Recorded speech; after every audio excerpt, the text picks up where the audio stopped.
Hello, this is the Watchdog, and welcome back to Fun with Watches. If watches weren't fun, you only need one.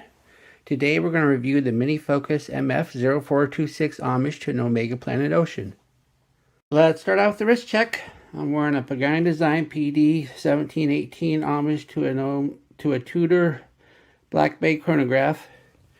And Greg was wearing my homage to a Patek Philippe Nautilus. Grogu asked Jar Jar Binks how he was making a living since he never became a bastard again after Republic was restored. He said he has a small pastry shop he calls Gunkin' Donuts. Here's the watch. The watch does not come in a box. This watch is a ultra affordable watch. It costs in the low 20s. So you usually don't get a box with one of these.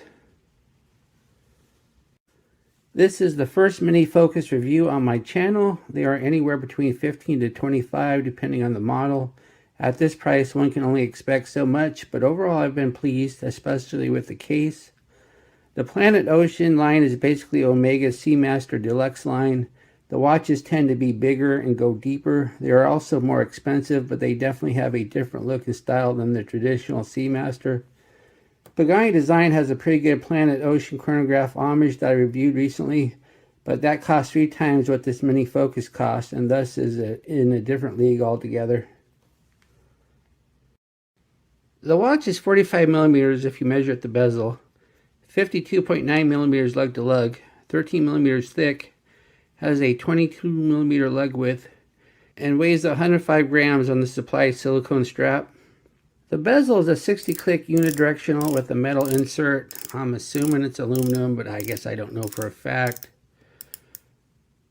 And unfortunately though, the loom pip does not line up at all. It's really offset. But the clicks aren't awful, but there is back play. But it's that back play where if you do it, it springs back. So it's not awful back play. It's just too bad it doesn't line up. The deep blue dial has the Mini Focus name and logo on top. In this case, the red logo matches the watch just fine. There are many Mini Focus watches though where the red logo does not match the watch. And I think Mini Focus needs to sometimes back off on their logo if it doesn't match the watch. There's a few cases where they do that. The loomed indices are applied. The chapter ring has sub-second markers down to the quarter second, which only makes sense if the big second hand was the sweeping chronograph hand, but it is not. The loomed hands have the big arrow tips of a Planet Ocean. The red running second hand has a loom tip. There are 3 subdials.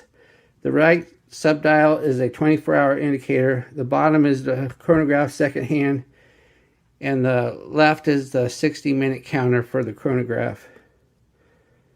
The subdial hands are loomed, which is rare for a watch at this price. The second hand misses the marks at the most places. When it gets to about the 9 o'clock, it starts hitting the marks. But as soon as it hits 12 again, then it starts missing again. Unfortunately, the chronograph hand doesn't line up either. Yes, I know you can adjust the position of the chronograph hand using the bottom pusher with the crown up, but it's either half a tick before the 12 or half a tick afterwards. I just can't get it to line up perfectly. The unsigned crown is a push-pull since this watch only has the basic water resistance. The pushers look like they are screw down, but these screw down things are fake. Screw down pushers are just locks to ensure you don't push the pushers while underwater. This is a watch where you're not going to take it underwater. The crown action is really loose. See, look at that. And you can see that the minute hand kind of floats when you change position with the crown out. And you have to be really careful too when you push the crown back in, because otherwise it can jump on you, which makes studying the watch a real pain. That's the unfortunate side effect of some of these really cheap quartz watches. Here's the chronograph in action. Just press the top pusher and it starts ticking. It only ticks once a second. There is no subdial with a 1/10 of a second indicator like some higher end chronographs. Press it again to stop and press the bottom pusher to reset. This does have a split timer. You can start timing and hit the bottom pusher. And when then you hit the bottom pusher again, it catches up. The case is a PVD coated alloy. The case feels substantial and not what I was expecting. This may be a zinc alloy, but it has some good weight and doesn't feel cheap. It is a fairly flat case, but fortunately the case back doesn't stick out hardly at all, making it wear nice and flat on the wrist. The crystal, of course, is just mineral glass. You can't expect sapphire at this price point. The case back has a coin edge, but that's just for looks. There's a little slot right here for you to put a tool to pry it open. Then on the case back it says steel case back, which is another tell that the case is not steel. And then it says, gives the 3 ATM water resistance, and then it says made in the PRC. The fitted strap is silicone, but doesn't have that slick, sticky, mushy feel of some cheaper silicone. The inside has a pattern that helps it breathe and helps it stay on the wrist better. And these threads here, they may just be decorative threads, but they're real thread. And the biggest surprise of them all, though, it has a signed deployant clasp, which makes putting on the watch nice and easy. I'm a big fan of deployant clasp on strap watches. And this one, you have to put it in the hole. So it's not a free-floating clasp where you can adjust it perfectly, but these holes are close enough together so you can get a good fit on it.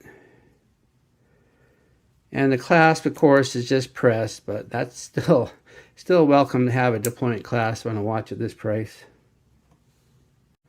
Here's the watch on my 7.5-inch wrist. This is a big watch, but it wears nice.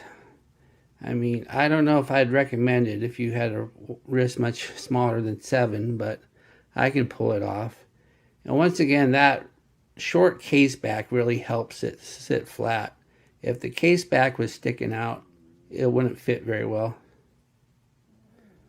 And I'm not going to show it to you on any of the straps because this is a fitted strap and it just really goes with the watch.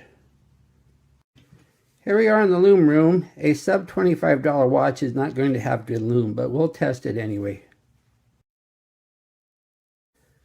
As we speed up the time, the lume pip and the indices fade almost immediately. The second hand and sub-dial hands are much better, and you can see the main hands are the best lume on this watch, which is the most important.